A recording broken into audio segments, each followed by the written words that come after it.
To form good habits and break bad ones, you have to rewire your brain's dopamine system. And the first step is to identify the target behavior. For example, let's say you want to improve your sleep by developing habits that will help you fall asleep more easily. In this case, there are a number of target behaviors that could help you reach this goal. But let's just pick one: going to bed at the same time every night. Many of us struggle to convince ourselves to stop whatever we're doing and go to bed. We decide to watch just one more episode or play a video game for just a little longer because at the time it feels good. We discount the negative effects we'll experience by depriving our brains of sleep. Worse, we may even have made this kind of sleep procrastination automatic. We've made it into a bad habit. So before we can form the good habit, we have to break the bad one. Let's reverse engineer how that bad habit was formed in the first place by looking at the dopamine system. Now, dopamine is a neurotransmitter. It's a molecule in the brain that helps neurons communicate.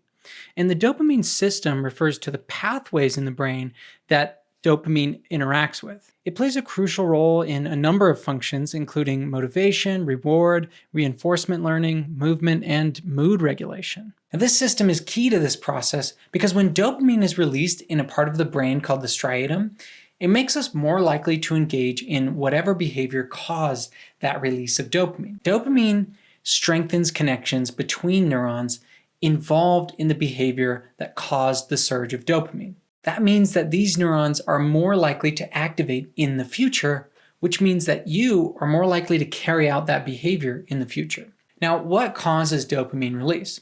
Simply put, pleasurable experiences. Dopamine doesn't generate pleasure. Instead of dopamine, there are molecules called endogenous opioids, which include endorphins, as well as endogenous cannabinoids, which are like the brain's version of THC and CBD. And these seem to be the brain's feel-good molecules. That's because they trigger the activation of pleasure-generating brain areas. When these regions are activated, it's a signal for the striatal circuits to activate and release dopamine. Say you find a show you like on Netflix. The pleasure you experience while watching it leads to a release of dopamine, which teaches your brain to repeat whatever behavior brought about that experience in the future. In this case, that means turning on the TV, finding the show, and watching it. But a very important point is that context matters. For example, when you're camping in nature, you probably don't think much about watching TV.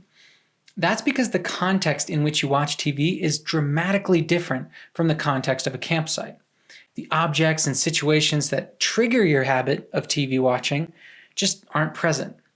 These triggers are called cues, and identifying them is the second step in both forming and breaking habits. After all, cues are what your brain uses to reactivate the neural pathways of your habitual behavior. If you can figure out what triggers you into engaging in a bad habit, you can learn to avoid it or begin to form a healthier habit that uses that same trigger. Let's say your cue to start watching TV is when your butt hits the couch after you get home from work. This sets off a cascade of behavior where you pick up the remote, turn on the TV, and navigate Netflix. But let's say your problem is you watch it late into the night and end up delaying the onset of sleep. In this case, you could set up a cue that will trigger you to break out of the TV watching habit at, let's say, 9 p.m. It's essential that you make the cue something that you won't easily ignore. For many of us, this could be an alarm on our phone, yet many people are really good at ignoring alarms. So it might be a good idea to place your phone on the other side of the room so that when it goes off, you have to get up and walk over to it. This will shake up the context, allowing you to step out of your association between the couch and TV watching. The next step is essential. You have to actually engage in the desirable target behavior. You have to shut off the TV and go to bed. This definitely requires some willpower, but for your brain to actually begin to form a new habit, it needs a reward. You need to activate that pleasure-generating brain circuitry for the dopamine system to actually kick into action and engage the neuroplasticity required to form that new habit. But how do you do that with sleep? After all, at first glance, it seems difficult to reward yourself when you're not awake. That's where intrinsic rewards come in. Now, I've never met anybody who doesn't like sleep. I mean, many of us wish we didn't have to sleep as long as we do, but I don't know anybody who says, "I hate the feeling of a good night's rest," or "I wish I could just feel sleep deprived all the time."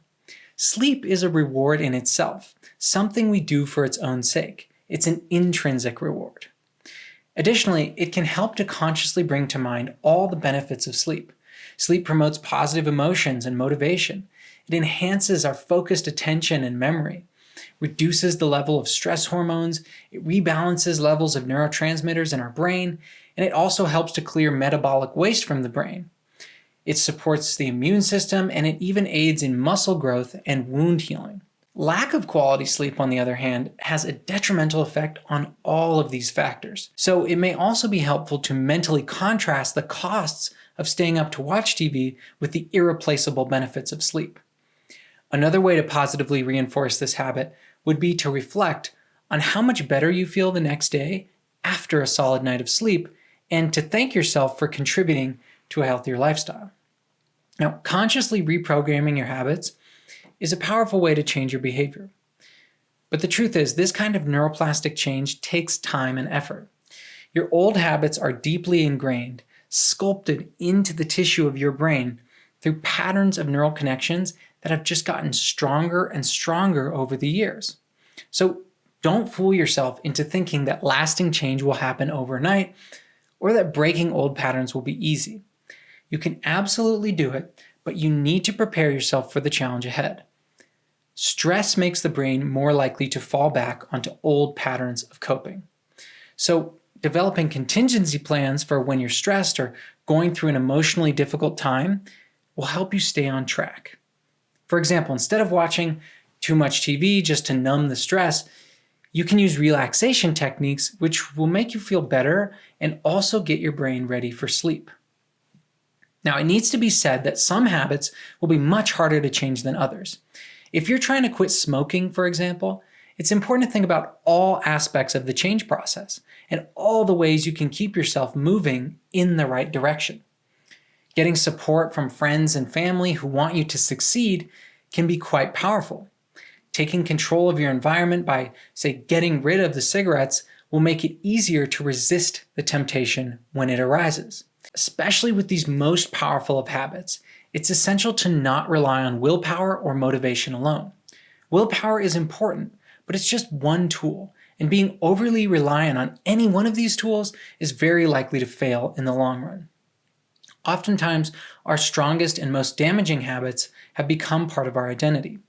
We tell ourselves that it's just who I am, or it's the only thing that works for me.